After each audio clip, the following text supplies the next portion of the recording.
Посетата и средбите со граѓаните на Кочани, лидерот на Социјалдемократскиот сојуз Зоран Заев ја започна во градскиот парк, а ја заврши во трговскиот центар.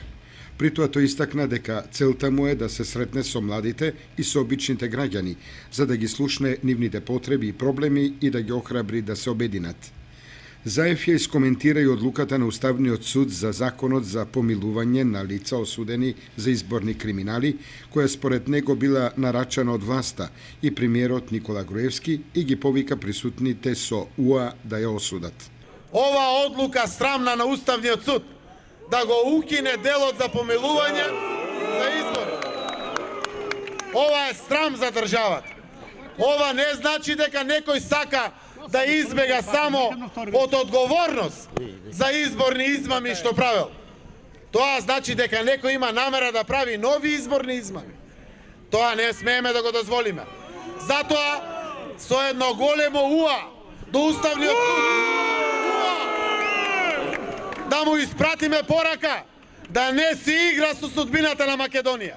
Во обраќањето пред трговскиот центар Заев истакна дека кога Социјалдемократскиот сојуз на Македонија ќе дојде на власт, работниците нема да земаат 150 или 200 евра плата, туку најмалку 29.000 денари или 500 евра. При тоа ќе врати средната класа во Македонија како што беше во бившата држава, односно во социјалистичкото уредување. Знам дека во Македонија ќе дојде време на враќање на средната класа. Таа средна класа, постарите луѓе добро ја знаат, која што беше присутна по цела земја за време на бивша Југославија. И плата не 200 евра, не 150 евра. Платата треба да биде поголема од 29.000 денари.